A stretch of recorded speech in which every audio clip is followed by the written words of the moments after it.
송도에서 청라 검단까지 치솟는 인천 집값. 인천 오른다는 얘기는 있었는데 네. 이제 청라랑 검단 아까 얘기했던 검단이죠. 네. 여기 이기 신도시라고 했었는데 네. 지금 치솟고 있다. 매매 가격 지수 변동률이 전국 광역 시도 중 상승률 1위. 지금 서울에 있는 부동산들은 너무 힘들다 그래요. 공인중개사분들은. 거래가 안 되니까. 네, 살려 그러는 분의 눈높이와 호가가 너무 벌어지다 보니까 거래가 안 되니까 거기다가 반값으로 줄인다 그러고 뭐 직방에서 진입한다 그러고 이러니까 사실 서울에 있는 중개사분들은 너무 힘든데 네. 인천에 있는 분들은 너무 신난대요. 이렇게 거래가 폭발적으로 일어나고 또 빌라 하시는 분들 같은 경우는 지금 그러니까 이게 제가 너무 깜짝 놀랐던 게 빌라 거래량 관련 뉴스가 있더라고요.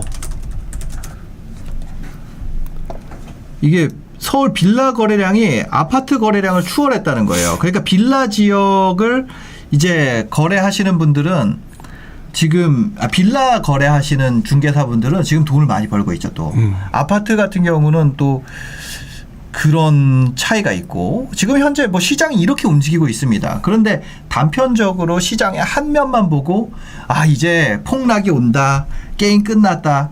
그 사실 폭락이 오던 장 2008년부터 2011년까지도 오르는 지역이 있었다면서요. 그렇죠. 네. 우리가 알고 있는 거는 서울과 수도권이 전국인 것처럼 착각하지만 네네. 그때 대표적인 지역 중에 하나가 대구와 부산 같은 경우는 뭐 거의 그때부터 출발을 했죠. 드디어 네. 날자. 네. 그래서 엄청나게 올랐던 거를 볼 수가 있어요. 지금 대구랑 부산이 반대로 좀 안 좋지 않나요? 그렇죠. 그러니까 항상 이렇게 지금은. 부침이라는 게 있는 건데.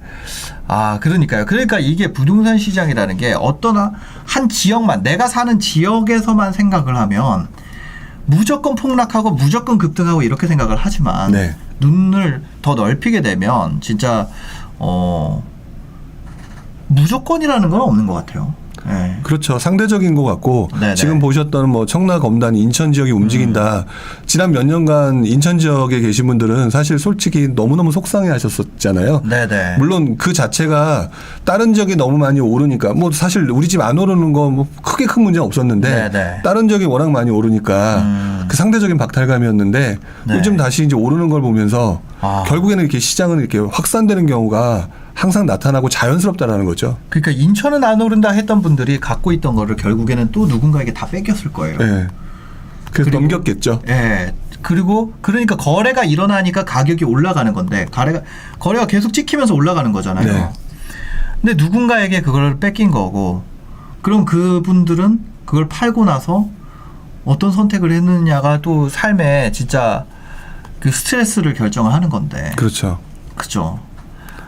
정말 어려운 것 같아요. 이 부동산에 대해서 내가 공부를 하지 않고 무조건 내 지역을 누군가가 해주길 바라는 그런 게 크잖아요. 네. 우리 지역의 정치가라든지 우리 지역의 지자체장이라든지 그런 사람이 우리 지역을 어떻게 해주길 바라면서 그 사람 욕을 하고 이런 식으로 되는데 그게 아니라 그럼 잘 되는 데를 내가 사고 안 되는 데는 내가 월세를 살고 이렇게 선택을 할 수 있으면 훨씬 더 좀 유연하게 대응할 수 있지 않을까 이런 생각도 드네요. 말씀을 듣다 보니까. 그러니까 지금 말씀하셨던 것처럼 네네. 우리들이 제일 잘하는 행동인데 제일 하지 말아야 되는 행동이 나는 가만히 있으면서 상대방을 재단하는 거예요. 그리고 약간 흉보는 거, 약간 그런 것들이 있는데 지금 보셨던 이런 뉴스 기사에서 나오는 이 현상들을 보게 되면 시장의 움직임이나 사람들의 움직임을 어느 정도 볼 수가 있거든요. 당장 지금 인천이 움직인다라고 하는 이 기사를 보더라도 2년 전을 생각하게 되면 인천이 움직인다고 어느 누구도 생각하지 않았거든요. 그쵸. 하지만 생각해 보면 너무 다른 지역에 오르니까 우리가 조금 선호도가 떨어진다고 생각했던 인천도 움직이더라. 그렇다면은 내가 만약 그때 남들보다 한 단계 더 나아가서 생각을 해서 인천에 진입을 했더라면 나는 서울에서 지금 하지 못했던 거에 박탈감을 어느 정도는 마련할 수 있었을 텐데 충분히 극복할 수 있었을 텐데 이렇게 또 한 번 복귀를 해볼 수가 있는데 이렇게까지 좀 생각을 많이 좀 해보시고 다양하게 생각을 해보셨으면 좋겠어요. 지금 이 기사를 하나를 통해서도. 네. 그리고 이거 과거가 반복된다는 측면 아까 얘기하셨던 측면에서 또 재미있는 기사가 하나 있어서 또 부룡님이 보내주셨는데 이겁니다. 채 1억 원이 되지 않는 아파트들이 가장 많이 올랐다. 지난 부동산 대책 이후로 저가 아파트가 큰 폭으로 오르고 있습니다. 1억에서 2억 원 사이 아파트도 6.54%나 오르고 지금 어마어마하게 막 급등하고 있습니다. 라는 SBS 기사입니다. 분양가 상한제, 대출 규제와 보유세 현실화, 정부의 강력한 근데 약간 이상한 거예요. 6억 원 이상 고가 아파트? 지금 기사가 아니라서 네, 그런 거죠. 그런데 보면 이게 2007년 기사입니다. 그러니까 우리는 항상 새로운 시장을 맞이하는 것 같지만 이렇게 시장에 오래 계신 분들은 이것이 시장 사이클상에서 어느 위치에 있는지에 대해서 이런 거 과거의 경험을 기반으로 좀 많이 알고 계시잖아요. 아무래도 조금 네. 기억을 하고 있죠. 네. 그래서 저는 이 기사를 이게 보내주셨을 때 이게 2007년 기사라고는 생각을 못했어요. 근데 밑에 보다 보니까 이상한 거예요. 10억, 6억 아파트가 떨어졌다고? 뭐 이런 게 약간 이상해서 봤더니 2007년 기사였다. 예. 그러니까 그래서 제가 생각하기에는 이번 장에서도 네. 지금 금리 인상이 된다. 아까 이제 처음에 우리 얘기했던 네네. 금리 인상이 된다라고 말씀을 하고 그것이 부동산이 하락할 거다라고 생각하시는 분들이 많을 텐데 네. 저는 그 상황은 어느 정도 쌓여가면서 언젠가는 온다. 그런데 분명은 그 전 단계에서는 지금 현재 서울과 수도권 그리고 지방 할 것 없이 네. 저가 아파트들 저가 아파트들, 그 다음에 네.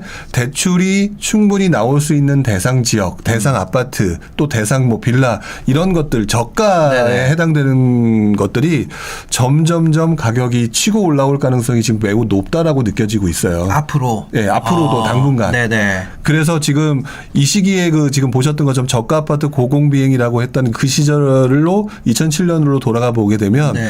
그때도 인천 지역하고요. 네. 의정부 지역이라든지 뭐 이런 지역이 뒤늦게 급등하는 상황. 수도권 외곽 지역. 네, 외곽 지역. 그리고 그때도 재밌는 거는 요즘에 상승률이 굉장히 높은 동두천이 이때부터 오르기 시작했어요. 2007년에도 동두천이 올랐다. 그러니까 그때부터 시작해서 네. 동두천, 그러니까 그 전까지 동두천이 많이 오르지 못했는데 네, 그렇게 네, 올랐던 것이 있다는 거죠. 네. 그러면 저는 그렇게 생각을 해요. 사람들은 결국 수익을 찾아서 뭐 유랑을 하든 움직이든 이런 현상이 나타나는 거고, 네. 근데 대출 규제라고 하는 상황이 오더라도 분명한 건 이 대출 규제 상황 내에서도 내가 그 돈으로 할 수 있는 곳을 찾으려고 하는 거는 한동안 이어질 가능성이 높다라고 네. 보여지는다는 거죠. 네. 그래서 저는 지금도 괜찮다라고 말씀을 드리는 이유가 거기 있고요. 네. 단 한 가지 지난 장의 그 상황으로 좋지 않은 부분을 말씀을 드린다면 네. 아까 말씀드렸던 뭐 세금 규제, 대출 규제 이 상황 이후에 네. 확실히 그때부터는 점점 성장 동력이 떨어졌던 건 사실이에요. 그렇죠. 그래서 지금 제가 저가 아파트 고공비행이라고 하는 2007년도 기사를 보여드렸지만 네. 사실 여기에는 없는 2007년도에 서울 고가 아파트들 거래량 축소, 가격 주춤 이런 기사들이 있었다는 거죠. 지금도 약간 그런 현상이 되고 있는 것 같아요. 네. 지금도 오히려 이 서울 도심에 있는 15억 넘어가는 아파트들 있잖아요. 네. 그런 거 같은 경우는 이 살려 그러는 사람의 눈높이랑 팔려 그러는 사람의 눈높이가 너무 벌어져 있어서 그렇죠. 그러니까 이게 사실 어떻게 보면은 이 양극화의 결과물일 수 있는데 오르는 사람은 시장을 너무 극단적으로 좋게 보고 안 산 분들은 시장을 너무 극단적으로 안 좋게 보기 때문에 이게 확 벌어져 버리는 거죠. 네, 맞아요. 그러니까 거래가 이 고가 시장에서는 거래가 일어나지가 않는 거죠. 이런 게 어떻게 보면 상승장 후반부에 나타나는 현상들이잖아요. 전형적인 현상들이 그쵸. 중에 하나고요. 네. 그렇기 때문에 이 시기에 정말 사람들이 혼란스러워하는 거예요. 왜냐하면은 아까 말씀하셨던 것처럼 네. 저가 아파트는 오르고 있고 네. 고가 아파트는 주춤하고 있고 이게 도대체 무슨 시장이 이렇게 막 서로 이렇게 극단을 달리고 있느냐 네. 이러면서 이제 약간 의심이 가기도 하고 이런데 결국엔 그 이유를 돌아보면 네. 내가 가지고 있는 돈과 이미 올라버린 아파트를 들어가기 부담스러운데 대출 규제까지 하니 그 상황에서 할 수 있는 게 뭐냐를 찾다 보니까 네. 저가 아파트들이 움직이는 상황이 발생했던 거고요. 이 상황이 점점 지나가서 살 만큼 사는 사람들이 왔었을 때는 네. 이제 좀 성장 동력이 떨어지면서 주춤하는 현상이 나타났다. 네. 근데 그때와는 지금하고 조금 다른 것 중에 하나는 그때보다 지금의 공급 부족 현상이 훨씬 더 심하다. 네. 그리고 전세 가격 상승폭도 훨씬 더 강한 것 같다. 근데 그런 거 있죠. 그게 전세 가격 상승폭이 지금 전세 가격 계속 압력을 받고 있잖아요. 네. 위쪽으로. 그리고 공급 부족도 되게 심하잖아요. 네. 근데 그거에 대한 반대로 이런 공급 계획도 엄청나게 많고 장기적으로는 네. 지금 그렇죠. 그러면 이게 저는 2000 몇 년부터 우리가 하락장으로 갔다 그랬죠? 2000 2008 서울 시장이. 그러니까 2008년 네. 9월 15일 리먼 브라더스 사태 네. 딱 터지고 난 직후에 주춤했다가요. 네. 어떻게 보면 그때부터 시작이라고 하는데 2009년에 잠깐 반등을 했어요. 네. 그리고 난 다음에 2009년 하반기부터는 우리가 알고 있는 14년, 15년 요때까지는 되게 안 좋았죠. 한 6년간 하락장이 있었잖아요. 네. 저는 그 다음번 하락장은 더 길 것 같아요. 만약에 이렇게 공급 물량이 네. 그때 초토화되게 나온다면 네. 근데 또 그렇지 않을 가능성도 있어요. 왜 그러냐면 네. 지금 그거는 공급 물량, 그 분양 물량만 가지고 얘기를 하는 거잖아요. 네. 근데 한 가지 우리가 간과하고 있는 게 지금 우리가 살고 있는 이 집들을 자세히 보시게 되면 네. 그때쯤 되면 재건축, 재개발이 될 물량들이 되게 많아요. 멸실 물량들이 나온다는 네, 거죠. 네, 네. 그러면 그 물량들과 이 물량들이 상쇄되는 효과가 분명히 2020년대 후반부부터는 분명히 이제 발생하게 될 거예요. 이 공급과 멸실이 플러스 마이너스 게임을 해가지고 실제 공급되는 거는 크지 않은 그런 상황이 상대적으로. 올 수도 있다라는 거죠.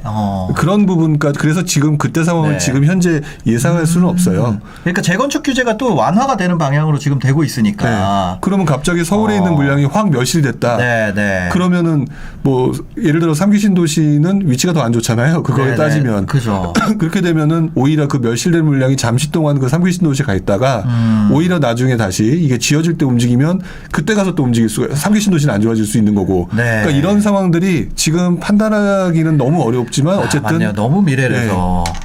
복잡하게 지금 돌아갈 것 같아요.